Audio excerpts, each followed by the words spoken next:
Bonsoir les cerveaux organiques. Si vous pensez que l'IA, c'est juste ChatGPT qui écrit vos devoirs ou Midjourney qui vous fait une photo de licorne astronaute, eh bien, asseyez-vous. On va bien rigoler. Bienvenue dans notre nouveau format sur l'actualité en intelligence artificielle, votre nouveau rendez-vous hebdomadaire sur ce qui fait vibrer les neurones de silicium aux quatre coins du globe. Chaque semaine, je vous embarque dans un tour d'horizon frais, piquant et 100% technique de l'actualité de l'intelligence artificielle. Et aujourd'hui, on démarre très fort. Google fusionne IA, assistant et science-fiction dans un I/O de haute voltige. Microsoft fait pleuvoir la météo prédictive façon Matrix. Une start-up française prouve qu'on peut faire de l'IA éthique et badass. Et on aurait réussi à faire tourner une version légère du modèle Llama de Meta sur un Pentium. Attachez vos neurones, c'est parti.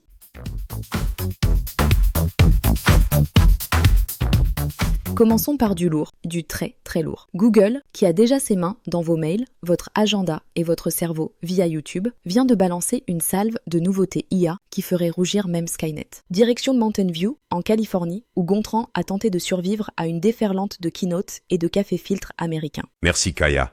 Alors ici, c'est la grande foire à l'IA. Des ingénieurs partout, des lunettes de réalité augmentée sur le nez et des journalistes qui font semblant de comprendre. Bref, un mardi normal en Californie. Voilà le résumé de ce que j'ai retenu. Et Dieu sait que j'ai pris des notes entre deux gobelets de jus de start-up. Gemini 2.5 Pro et Flash, deux nouveaux modèles d'IA. Gemini Flash, c'est la version rapide et légère. Et 2.5 Pro, c'est le genre de bestiole que tu ne lances pas sans t'assurer que ta prise est bien branchée. DeepThink, une nouvelle fonction pour permettre à l'IA de réfléchir plus longtemps avant de répondre. Oui, ça fait peur, dit comme ça.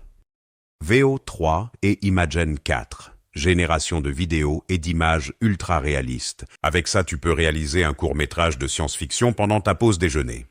Project Astra, un assistant capable d'interagir en temps réel avec son environnement. Genre, tu montres une boîte et il te dit ce qu'il y a dedans.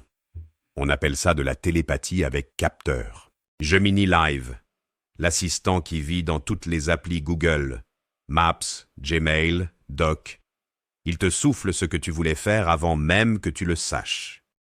Bref, ça sent le Jarvis sous stéroïdes et c'est déjà en déploiement.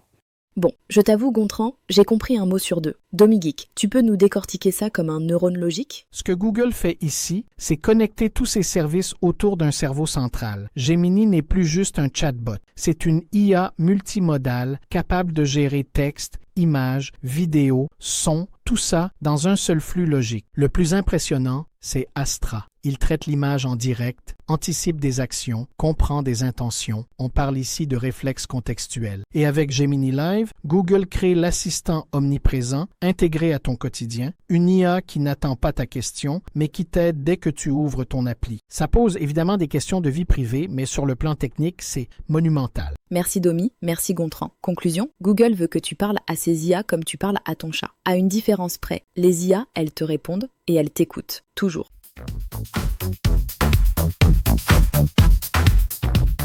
Deuxième actu du jour, la pluie, le beau temps et Aurora, la nouvelle IA de Microsoft, qui va peut-être prédire vos orages mieux que votre grand-mère. Spoiler, elle ne regarde pas les nuages, elle les simule avec une précision de chirurgien quantique. On retrouve Gontran, qui s'est téléporté près du Centre européen de prévision météo à Reading pour nous expliquer pourquoi tout le monde flippe un peu. Merci Kaya. Je suis ici là où on prédit vos vacances pourries depuis 1975, mais Microsoft vient peut-être de les ringardiser. Aurora, leur nouveau modèle d'IA, fait en moins d'une minute des prévisions météo à 10 jours et dans 92% des cas, elle explose les scores de précision du Centre européen de prévision. Elle ne remplace pas les modèles physiques, mais elle les surclasse en vitesse, coût et parfois en justesse. Bon, clairement, si la météo devient aussi prédictive qu'un algorithme de Netflix, on a besoin que DomiGeek vienne nous parler de cette boule de cristal numérique. Aurora, c'est une IA qui repose sur un principe de modèle de substitution. Plutôt que de résoudre les équations physiques qui décrivent l'atmosphère, ce qui est très coûteux, elle apprend les patterns climatiques en ingérant des années de données. Elle est basée sur une architecture transformer, similaire à GPT, mais adaptée à la prédiction spatio-temporelle. Ce que ça change, on peut produire des milliards de prévisions par jour avec peu de ressources, ce qui ouvre la voie à une météo ultra-locale, instantanée et personnalisée. Imagine une app météo qui te dit non seulement s'il va pleuvoir, mais quand ta rue va être mouillée avec une alerte 10 minutes avant. C'est là qu'on va. Merci professeur Domi. En résumé, Aurora, c'est la pluie et le beau temps, en haute définition et en temps réel. Et pour ceux qui comptaient sécher le sport demain, désolé, votre excuse météo va devenir incontestable.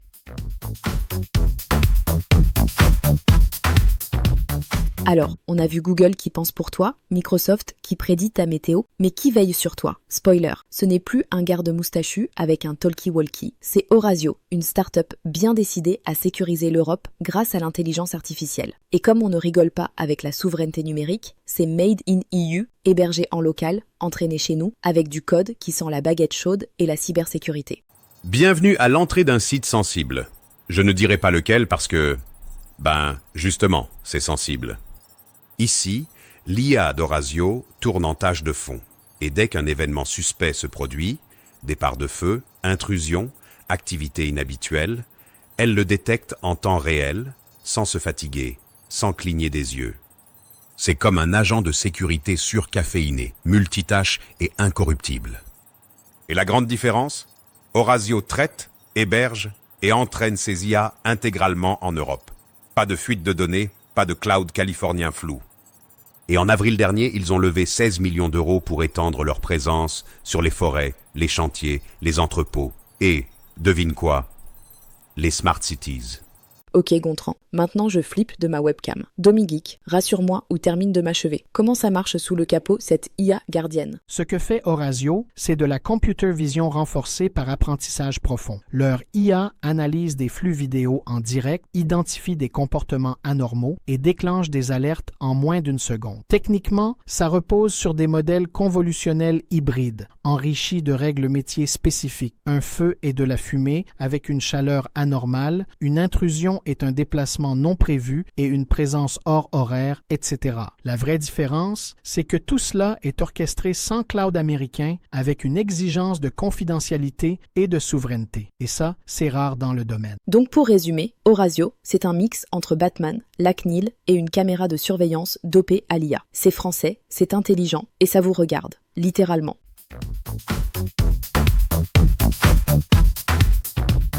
Avant de conclure cet épisode, voici l'info improbable de la semaine. Accrochez vos disquettes. Des chercheurs fous ou géniaux, la frontière est fine, auraient réussi à faire tourner une version légère du modèle Llama de Meta sur un Pentium de la fin des années 90. Oui, un Pentium, pas le Core i9, pas un GPU RTX, un Pentium. Roulement de tambour, Intel Pentium 90 MHz, modèle A8050290. Oui, le processeur que t'avais dans ton PC sous Windows 95.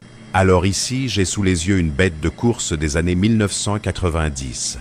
90 MHz, 32 mégaoctets de RAM, 8 kilooctets de cache L1, socket 5 et un TDP si faible que même une ampoule de frigo le bat en puissance. Et pourtant, sur cette relique, un mini Llama a été exécuté grâce à une techno qui a refait surface. Bitnet 1.58. Ah, Gontran, allez à vous, tu es juste chez toi. Mais attention, avant de penser que Microsoft a inventé un miracle, on fait appel à notre archiviste quantique préféré.